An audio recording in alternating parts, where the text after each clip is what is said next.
That is sort of the message and blueprint of the 4 pages on parenting got more attention than everything else put together.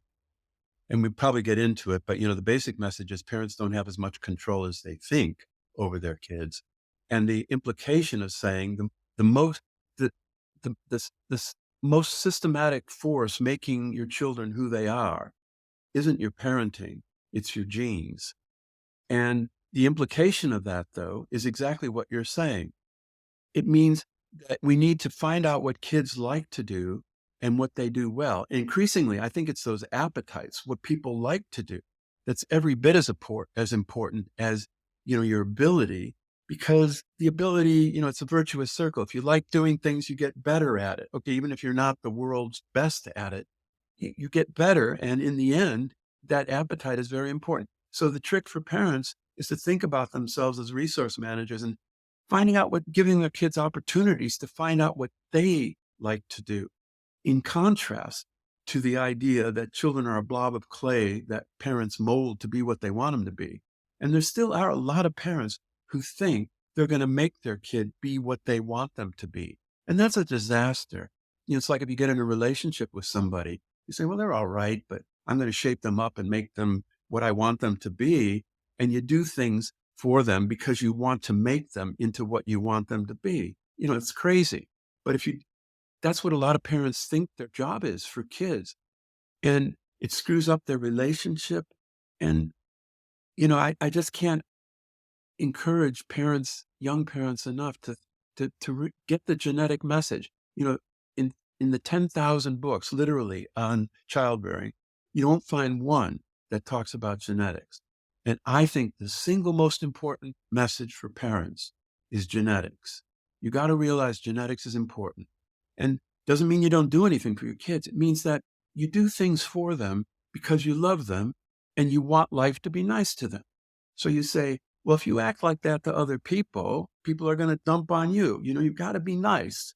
And also then you give the kid experiences not to make them be what you want them to be, but give them the opportunity to find out what they like to do and to help them do it, you know, to make them become who they are in a way. And I think that's a tremendously positive humanistic message for parents. Your kids are people, and part of the enjoyment is watching them become who they are. And that's genetics. I couldn't agree more. I think that is really a humanistic message. And I think it takes the pressure off in a certain sense. A lot. Yeah, we want to give them resources. We want to, as you said, expose them to experiences where they can, experiment with the world and are able to find what actually interests them. I like to call it following your nose. Mhm. When you're locking in on something that actually interests you, you don't need willpower. You have endless motivation and energy isn't a problem. And my husband tells me as he was growing up, he would just spend all day building Legos, morning to evening. He would forget to eat unless he was told to. And that did it for him. Other kids couldn't care less. Other kids want to draw, other kids want to read, other kids, want to play outside, whatever it is. But I think finding that spark and giving them opportunities to develop that, I think is amazing. And really taking the pressure off of, you don't need to mold them to be the next person who cures cancer. You need to just let them become who they were meant to be in the healthiest way possible. Because, of course, there are attachment issues that people can develop, and maybe there's a genetic propensity. I wouldn't be surprised if it has to do with emotional reactivity and sensitivity to social cues and things like that. But you can definitely ease their way through the social world while helping them manifest their genetic potential. On that, reducing the pressure, I think that is such an important point because it irritates me a lot that the childbearing books, the parenting books, and also what you read in the newspapers, it's all preying on the natural anxiety of young parents, but giving them the message, one false move and your kid's going to be screwed up. And you dispel some of that by looking at two parent read, parenting books. One will say very dogmatically by Dr. So and so that you must do this, it's tremendously. But then you read another one that says the opposite. This stuff is not Right. science based, it's not evidence based. There's very little we know on an evidential basis, a scientific basis as to what parents should and should not do.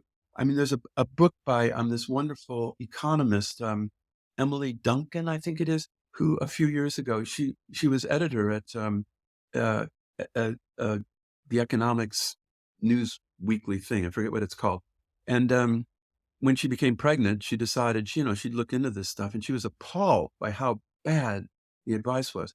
And she wrote a book on it called Crib Sheet, which is a brilliant book. The idea I don't know if it's true in America or other English speaking countries, but in England, that means a cheat sheet, crib sheet. Right, right. And of course, it also means a crib sheet, for babies. And she ended up concluding there's only one thing you can tell parents that is totally evidentially based, and there's no room for argument, and that is vaccinate your kids. But all Huh. that's about childbearing, what do you do if your kid's not sleeping at night? And she ends up she's not into genetics, but she ends up kind of edging into the idea the reason you can't give blanket advice to people is kids are so different. Some kids, well, you just have to respond to them on an individual basis. And you, as their parent, 50% related to them genetically, is probably in the best position, if you think about it and you're sensitive to it, to respond in your child's appropriate way. And that means being different for one kid and the other kid that you have, you know? So I think there are some very good messages Exactly. in genetics. But the main message Yeah. you said about taking the pressure off of parents and getting angry with these journalists who take advantage of parents' anxiety. Because if you now look at the newspapers, you'll see every article on parenting is saying, parents who do this have kids who turn out badly that way. And it's so wrong.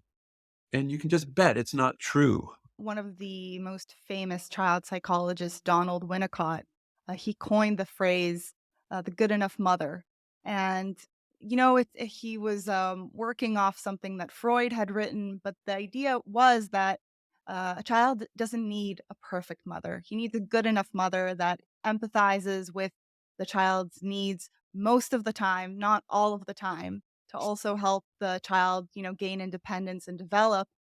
But we really I think that the very dogmatic, kind of parenting, books are definitely problematic, and about the sleeping thing, we have friends who just, had another baby, a second baby, and their first was up all night for a whole year, they did not get any Yeah. sleep, and the second baby sleeps through the night. Like, same parents, nothing much was different, but it's really due to genetics, and the most we can do is be responsive to the particular needs of the child. And one of the things on that, which I found really interesting, is you make the distinction between shared versus non-shared environment.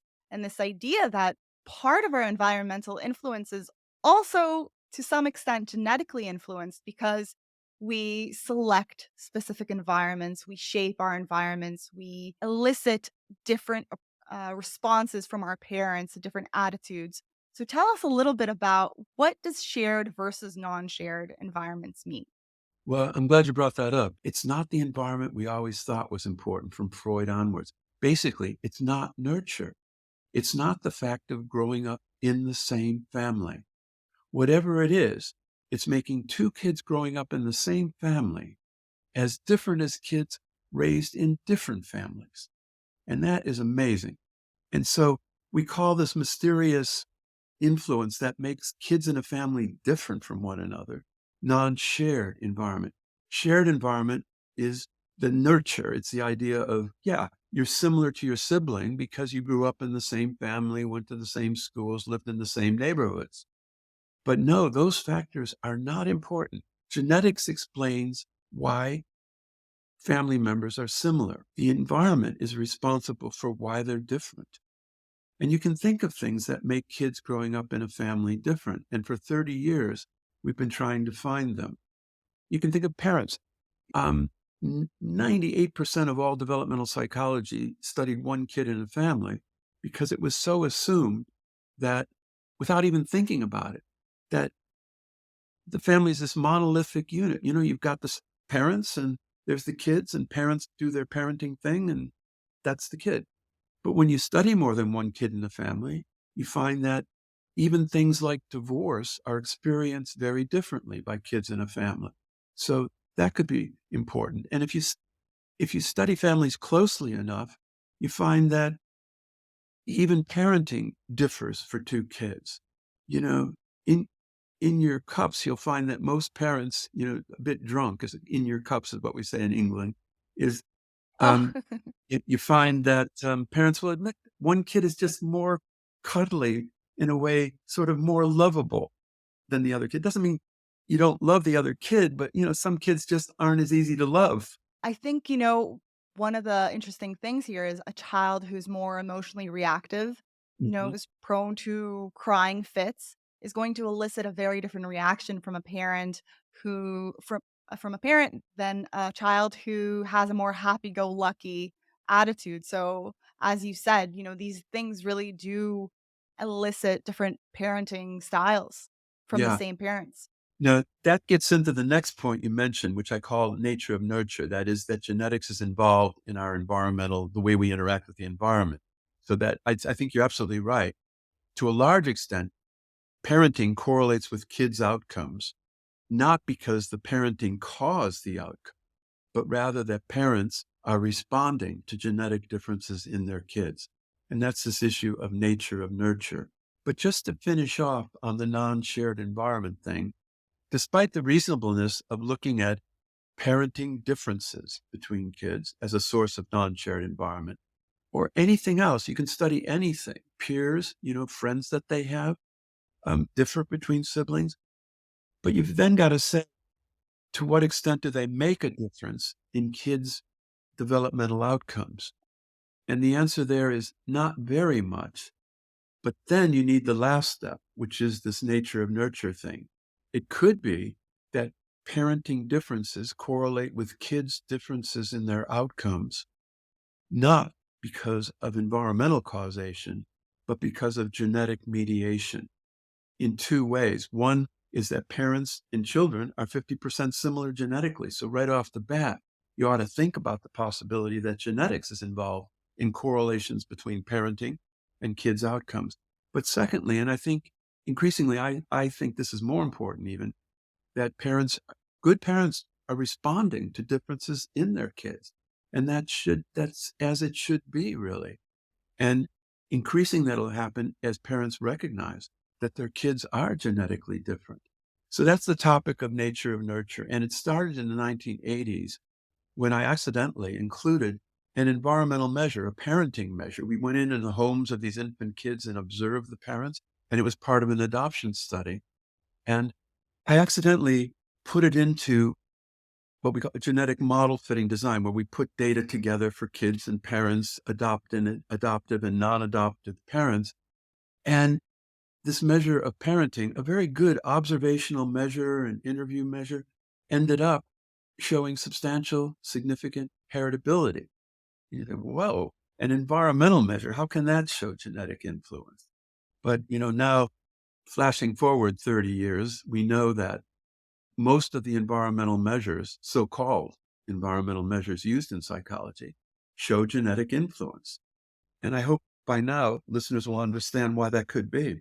Because if you look at the so-called environmental measures in psychology, there are things like stress, life events, for example, stress. Well, what's on these life events measures? It's not the way we think of environment as the environment's out there and it happens to us. We're just passively receiving these environments. But with a moment's thought, you realize that's not the environment or our experience. It's how we use the environment that's important. So with these life events measures, the biggest items are things like getting in conflicts with people, having financial problems. These aren't the environment out there happening to poor us. This is us interacting with our environments And that's where the genetics comes in. So on average, psychological traits are 50% heritable. But on average, these environmental measures, including parenting, life events, social support, are 25% heritable. So there's a significant genetic component. And that means when you correlate things like life events with depression measures, it's hard to resist interpreting that correlation causally, even though I'm sure most of your listeners know the saying that correlation does not imply causation. It's hard not to interpret it environmentally. But a correlation between life events and depression could easily be that depressed people view their environments in a more negative way, or actually experience the environments more negatively, or the environments are actually more shit for them because people aren't going to be at their best dealing with you as a downer. So you can't, what I'd like people to understand most from this chat that we're having is to always say, yeah, but what about genetics? So when you read about a correlation between parenting and children's outcomes, just say, what about genetics? And as a test case, let's do a little quiz now. You'll always read that in newspapers or whatever, parents who read a lot to their kids have kids who do well in reading at school. And without this talk, most people would say, yeah, well, of course, you read a lot to the kids, they learn to read, you're a good role model, and then they read better when they go to school. So if we could stop for a second and just have people think, what about genetics? You know, so I hope people can see